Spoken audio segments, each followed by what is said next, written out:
Bon retour parmi nous. Nous sommes à nouveau rejoints par Dmitry Polyansky. Il était auparavant le représentant de la Russie auprès des Nations Unies. Il est désormais ambassadeur et représentant permanent de la Fédération de Russie auprès de l'OSCE, l'Organisation pour la sécurité et la coopération en Europe. Félicitations pour ce nouveau poste et merci d'être revenu parmi nous. Merci beaucoup. Je voulais vous interroger au sujet de l'OSCE et du potentiel de sécurité pan-européenne. Car il existe une interview intéressante du président Poutine datant de 2016, il y a environ une décennie maintenant, dans laquelle il disait ce qui suit à propos de la sécurité européenne. Nous avons tout fait de travers. Dès le départ, nous n'avons pas réussi à surmonter la division de l'Europe. Il y a 25 ans, le mur de Berlin est tombé, mais des murs invisibles ont été déplacés vers l'est de l'Europe.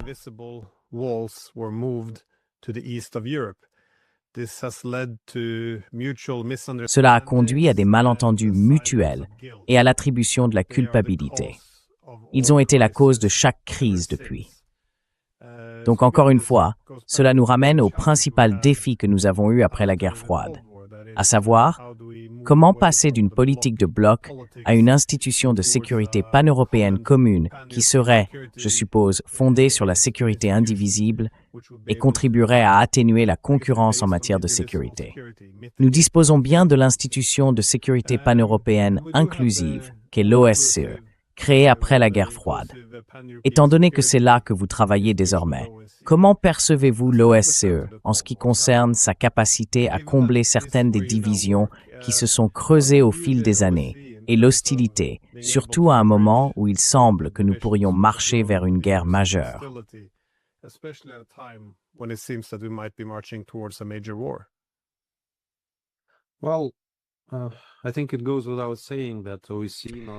Eh bien, je pense qu'il va sans dire que l'OSCE est aujourd'hui en très mauvais état.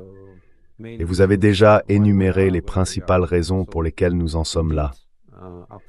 En effet, après la fin de la guerre froide, de grands espoirs reposaient sur l'OSCE pour qu'elle devienne une véritable organisation pan-européenne de sécurité, qui aurait soit intégré l'OTAN, soit remplacé l'OTAN. Mais pour nous, c'est-à-dire du côté soviétique puis russe, au moment des arrangements qui ont conduit à la fin de la guerre froide et à la réunification de l'Allemagne, il était absolument clair qu'après la dissolution du pacte de Varsovie, il n'y avait plus de place en Europe pour l'OTAN sous sa forme existante. Mais ces espoirs ont malheureusement été anéantis par le cours des événements.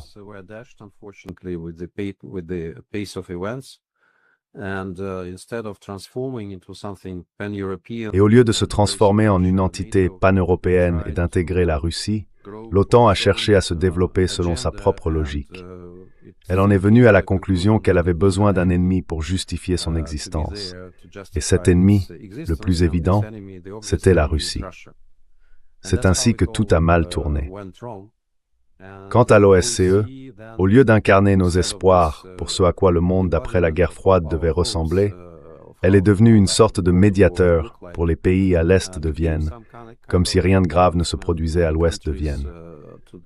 Tout cela était, je dirais, plutôt paternaliste et parfois condescendant. Nous avons donc beaucoup critiqué cette organisation.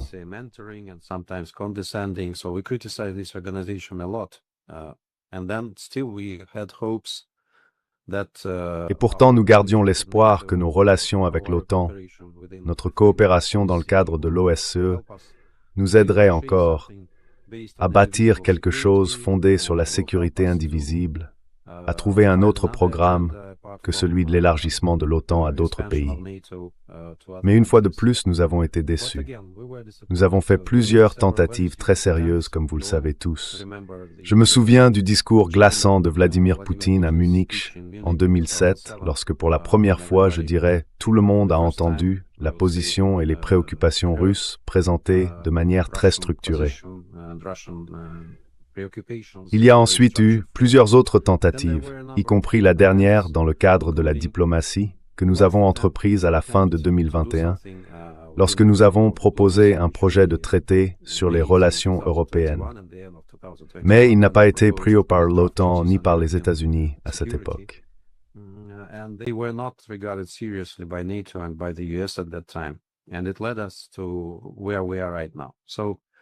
Et cela nous a menés là où nous en sommes aujourd'hui. C'est pourquoi l'OSCE, bien qu'elle constitue un cadre très pertinent pour tout dialogue sur la sécurité européenne, n'a pas encore été utilisée à son plein potentiel. C'est encore en quelque sorte une structure en sommeil, je dirais. Ma tâche consiste vraiment à vérifier quel type de dialogue il est possible d'instaurer au sein de l'OSCE. Jusqu'à présent, le constat, je dirais, est très négatif, car l'OSCE est totalement englouti par cette atmosphère toxique, par les positions de bloc de l'OTAN et de l'UPOEL, et tout ce qui est mis sur la table s'accompagne d'une ukrainisation de l'ordre du jour. La Russie est tenue pour responsable de tous les péchés commis sur Terre depuis sa fondation, et ainsi de suite.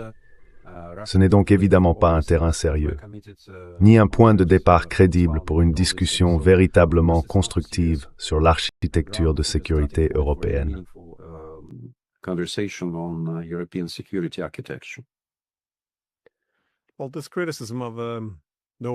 Eh bien, cette critique de l'OSCE, selon laquelle elle serait désormais essentiellement l'ouest de Vienne, surveillant l'est de Vienne, ne correspond pas à la manière dont elle avait été conçue.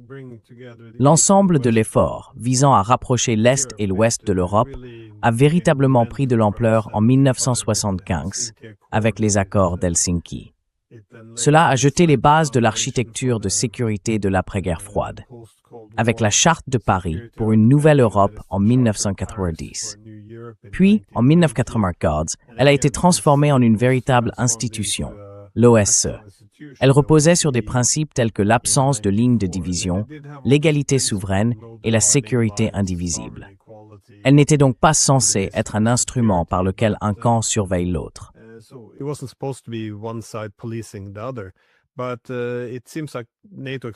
Mais il semble que l'élargissement de l'OTAN ait été l'une des raisons pour lesquelles l'OSCE a perdu une partie de sa pertinence. Cependant, voyez-vous maintenant que l'OTAN, dans une certaine mesure, se fragmente. De toute évidence, il existe des problèmes au sein de l'Europe et aussi entre les États-Unis et l'Europe. De plus en plus ouvertement, on parle désormais de la possibilité d'un éclatement de l'OTAN. Cela ouvre-t-il la voie à des alternatives institutionnelles qui n'impliqueraient pas une politique de bloc?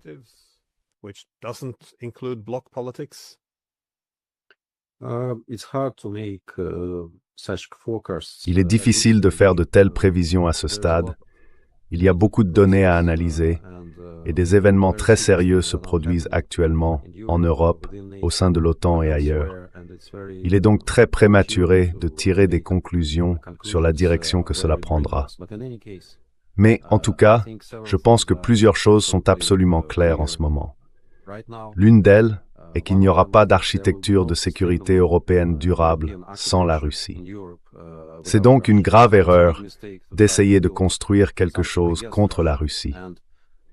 Et c'est la même erreur que les pays de l'OTAN commettent depuis de très nombreuses années. Espérons que cette fois, nous parviendrons à voir ce qui pourrait rapprocher nos préoccupations en matière de sécurité et les leurs, et à comprendre ce qui a été mal fait par le passé.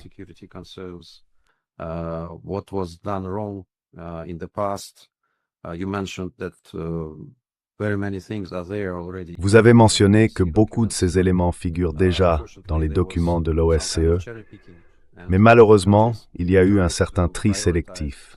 Les pays ont essayé de mettre en avant les principes qu'ils souhaitaient souligner et ont négligé ceux qui leur semblaient moins pertinents. Et bien sûr, cela nous a menés nulle part.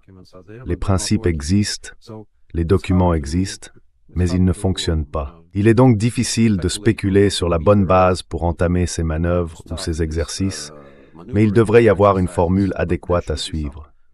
Jusqu'à présent, personne, à part la Russie, n'en appelle réellement aux autres pour entamer cette discussion sérieuse.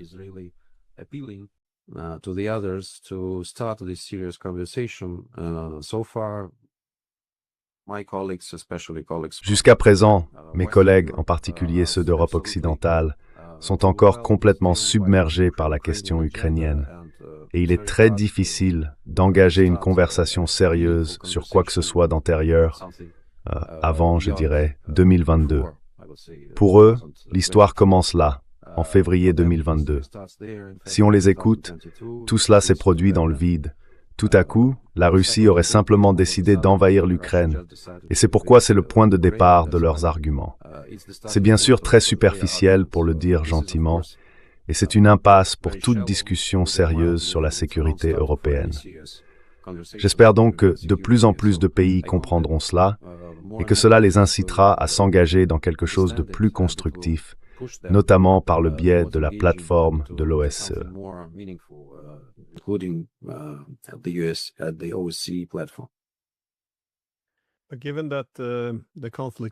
Mais étant donné que le conflit en Ukraine est désormais le principal facteur alimentant les tensions et empêchant toute coopération significative, pensez-vous que l'OSCE pourrait jouer un rôle, soit dans la résolution du conflit, soit dans la mise en place de solutions post-conflit, ou devra-t-elle attendre que tout cela soit derrière nous?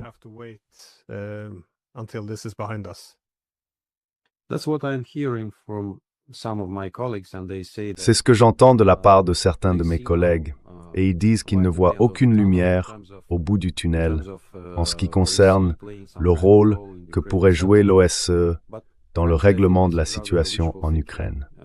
Mais franchement, je pense que c'est plutôt un vœu pieux, car les négociations sérieuses visant à résoudre la crise ukrainienne se déroulent ailleurs, pas sur la plateforme de l'OSCE, et l'OSCE n'y est pas impliqué.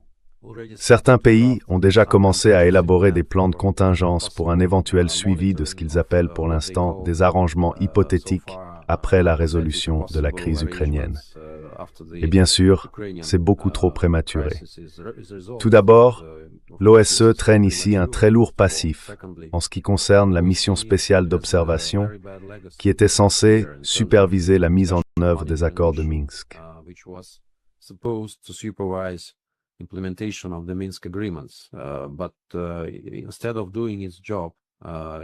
Mais au lieu de faire son travail, c'était une sorte de structure biaisée qui ignorait complètement le fait que l'Ukraine n'avait même pas l'intention de mettre en œuvre les accords de Minsk. Et toutes les critiques étaient dirigées vers les régions du Donbass. Cela a laissé un goût tellement amer que je ne peux vraiment pas imaginer comment nous pourrions tenter de nous engager à nouveau dans cette voie. Je pense que c'est la mauvaise direction à prendre. Je veux dire, pour planifier des efforts significatifs de la part de l'OSCE en matière de surveillance et de résolution post-conflit. Je ne voudrais pas spéculer sur ce à quoi cela pourrait ressembler car je ne suis pas directement impliqué dans les négociations. Mais ce que l'OSCE peut faire, et ce que nous en attendons, c'est d'engager une véritable discussion sur l'architecture de sécurité européenne et d'analyser ce qui a mal tourné, comment y remédier, comment réparer les torts et ne pas répéter les nombreuses erreurs commises avant la crise ukrainienne.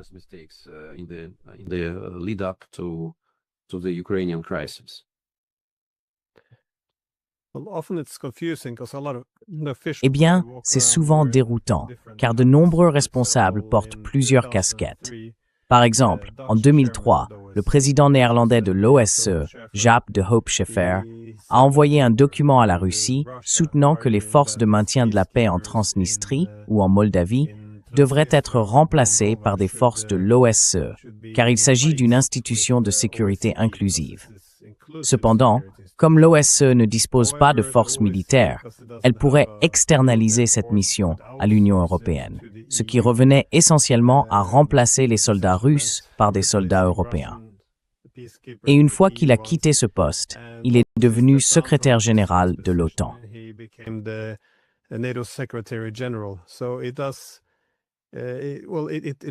Oui, cela a du sens. Il devient très difficile d'avoir une architecture de sécurité pan-européenne claire si celle-ci peut à tout moment se dégrader ou revenir à une logique de bloc. Mais pour cette raison, existe-t-il sur le plan conceptuel un intérêt pour le concept de sécurité indivisible lorsque vous discutez avec vos collègues occidentaux? Je veux dire simplement le principe de base selon lequel la sécurité ne devrait pas être renforcée par une partie au détriment d'une autre.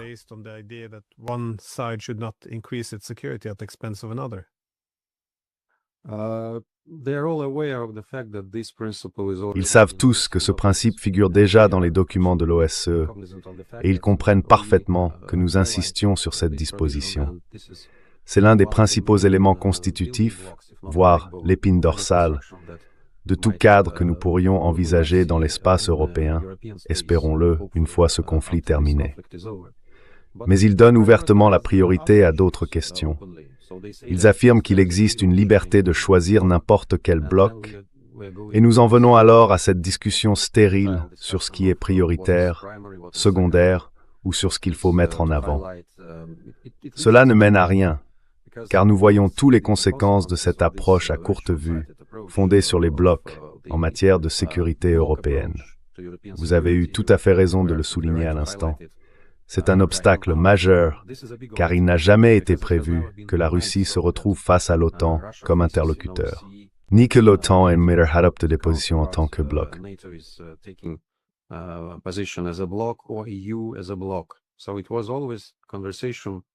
C'était donc toujours une discussion entre pays individuels, et ce n'est plus le cas aujourd'hui. C'est un grand défi, et nous devons trouver une formule pour concilier nos intérêts et ceux de la sécurité européenne, afin d'éviter que de telles situations ne se reproduisent à l'avenir. Ce n'est pas une tâche facile. Personne ne dit que l'avenir sera simple. C'est une lutte difficile que nous devrons mener, mais nous avons besoin de l'engagement de l'autre partie. Car si tout se résume à blâmer la Russie pour ce qui s'est passé sur notre continent depuis de nombreuses années, alors bien sûr, c'est voué à l'échec. Ils n'ont pas besoin de la Russie pour ce genre d'exercice. Ils le font régulièrement au sein de l'UE et de l'OTAN, où la Russie n'est pas présente. Alors pourquoi créer une plateforme supplémentaire où nous devrions être totalement soumis à ce type d'agenda? Je n'en vois aucune raison. This is your opportunity.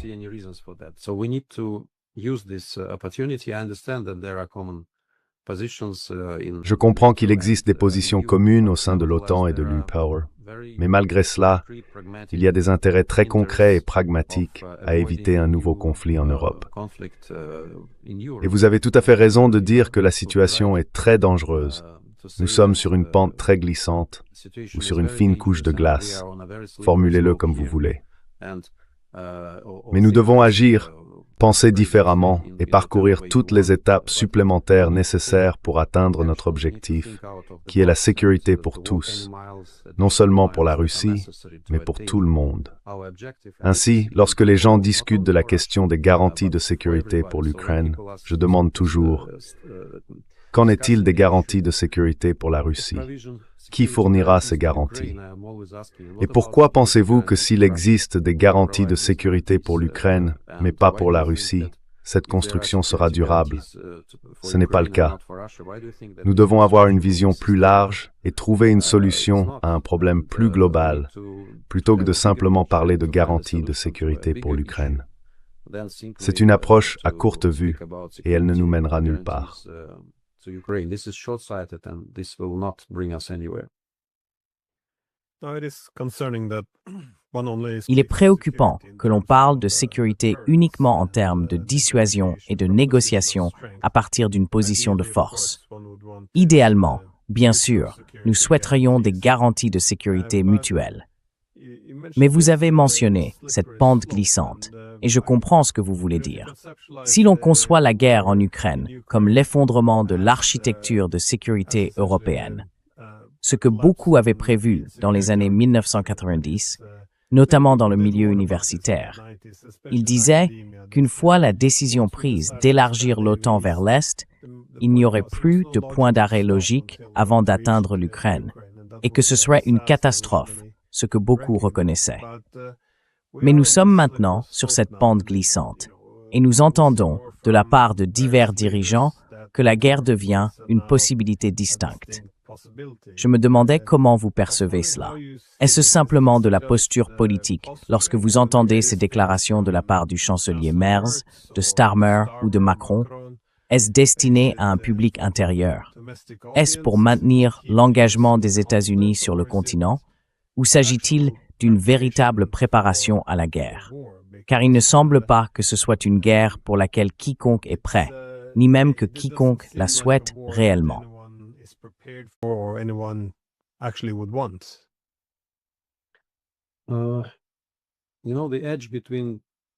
Vous savez, la frontière entre la posture et la véritable préparation à la guerre est très floue. On peut même ne pas remarquer le moment où l'on franchit le point de non-retour, et c'est très dangereux.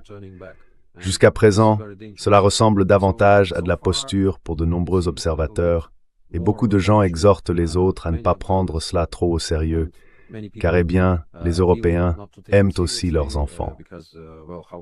Alors pourquoi chercherait-il à rapprocher un conflit militaire avec la Russie?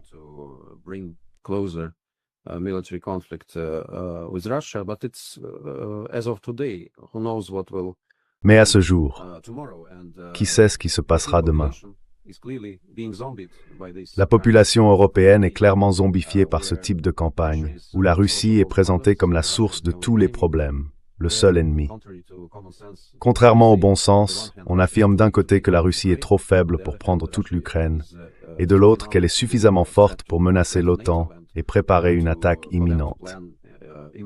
Je ne vois pas comment ces deux affirmations peuvent coexister.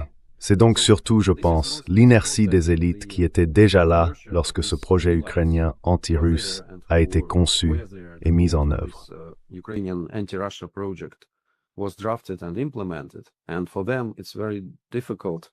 Et pour eux, il est très difficile de renverser la tendance et de considérer la situation sous un autre angle, car c'est la seule grille de lecture qu'ils possèdent. La Russie est l'ennemi, et la Russie est responsable de ce qui se passe. Mais je pense que nous devrions aussi compter sur une partie de l'opinion publique en Europe. Je constate que de nombreuses personnalités éminentes ne partagent pas cette logique, qui nous mènera inévitablement vers un conflit militaire. Beaucoup appellent à faire une pause, à regarder autour de nous et à essayer d'identifier les véritables obstacles, les vrais problèmes que nous avons, afin de rester fidèles à un programme pacifique et constructif, plutôt qu'à une approche où l'on se regarde à travers le viseur. Cela demande du leadership, cela demande du courage, et nous devrions le faire.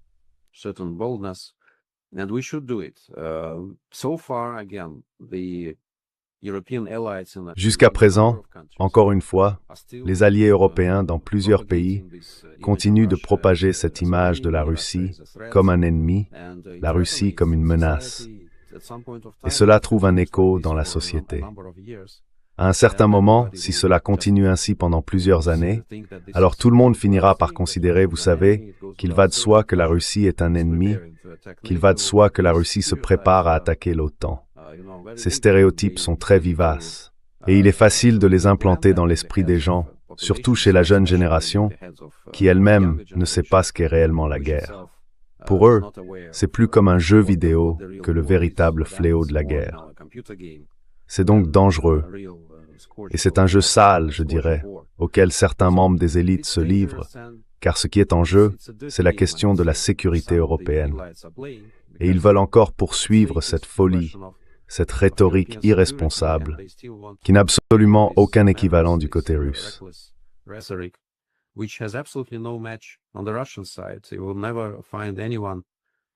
Ils ne trouveront jamais aucun de nos politiciens menaçant l'Europe, disant que la Russie veut s'emparer de toute l'Europe, que la Russie veut attaquer ou qu'elle a besoin de plus de territoire.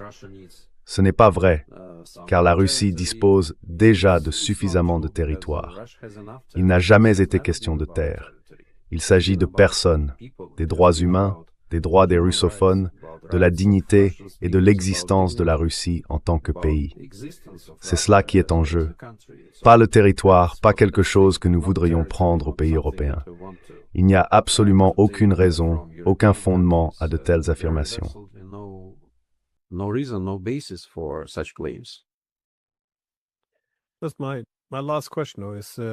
Ma dernière question est de savoir comment vous évaluez la période dans laquelle nous entrons, car il semble que les choses changent rapidement en Ukraine. Si l'on regarde la situation d'un point de vue militaire, économique ou en termes d'infrastructures, quelles que soient les catégories utilisées pour mesurer, il semble que nous nous rapprochions de la fin. Si ce n'est pas le début de la fin, c'est peut-être la fin du début, selon la manière dont on veut le voir. Mais ce que l'on observe souvent à l'approche de la fin des conflits, c'est la possibilité que la guerre prenne une autre forme.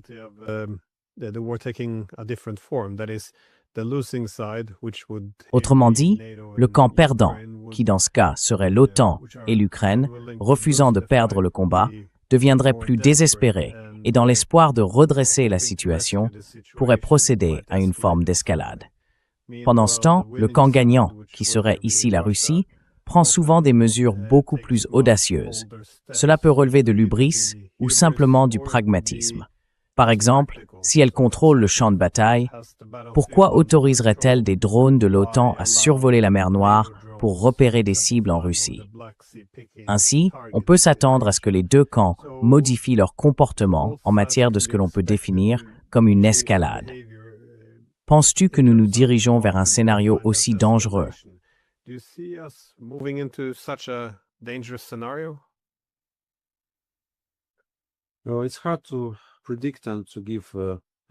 Il est difficile de prévoir ou d'analyser la direction que nous prenons, car les guerres modernes sont un mélange de combat et de propagande. C'est une guerre hybride. Je pense que beaucoup de gens en Europe n'ont toujours pas une vision claire de ce qui se passe en Ukraine ou en France. Zelensky et son régime tentent de présenter la situation de manière très déformée. D'un côté, ils affirment réaliser certains progrès sur le champ de bataille, mais il est très difficile de le prouver, et ils ne semblent pas se soucier d'apporter la moindre preuve. Ce ne sont que de simples affirmations. Il doit se donner l'image d'un dirigeant fort, comme s'il maîtrisait tout, ce qui n'est pas le cas.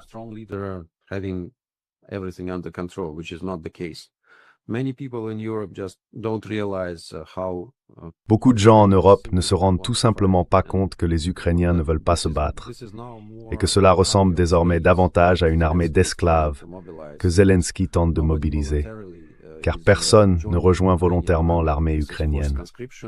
C'est une conscription forcée. Des gens sont attrapés dans les rues et envoyés dans ce broyeur de chair sans réelle nécessité. Ce que fait actuellement le régime de Zelensky est criminel envers les Ukrainiens. Car si les Ukrainiens pouvaient s'exprimer, je n'ai absolument aucun doute qu'ils soutiendraient la fin de ce conflit. Ils soutiendraient une démarche vers une résolution capable d'assurer une sécurité durable pour l'Europe et pour l'Ukraine elle-même.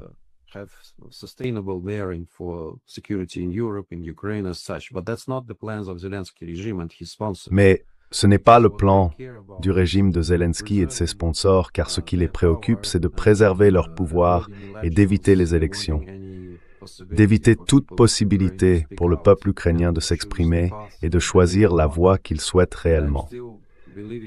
Je continue de croire que cette voie ne sera pas contre la Russie, mais plutôt une voie de bon voisinage avec la Russie. Et cela reste possible, malgré toutes les affirmations de la propagande ukrainienne. Sinon, il est difficile d'expliquer pourquoi 7 millions d'Ukrainiens ont trouvé refuge en Russie et pourquoi il est si difficile pour les forces ukrainiennes d'évacuer les habitants des régions orientales de l'Ukraine qui ne veulent pas quitter leur foyer et qui n'ont pas peur de l'avancée de l'armée russe.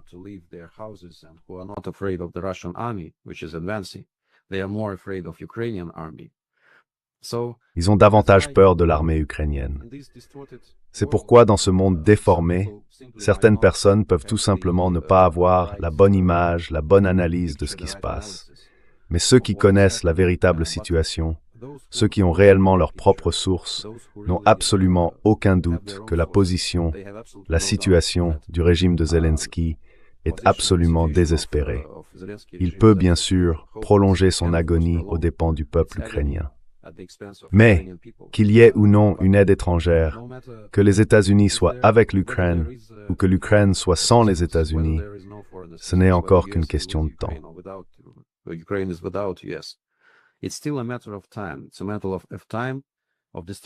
C'est une question de temps, de destruction, de perte humaine. Mais la Russie progresse, et la Russie est en train de mettre en œuvre toutes les tâches, les objectifs de l'opération militaire spéciale. Par des moyens militaires, oui, mais la Russie préférerait le faire par des moyens diplomatiques. Et si cela n'allait pas à l'encontre des intérêts fondamentaux et vitaux du régime de Zelensky, de ses sbires, ainsi que de l'Europe, du Royaume-Uni et de quelques autres endroits. Si ce n'était pas le cas, bien sûr, la paix aurait déjà été atteinte. Et encore une fois, si le peuple ukrainien avait eu la possibilité d'exprimer sa position, je n'ai aucun doute que la paix aurait prévalu depuis longtemps.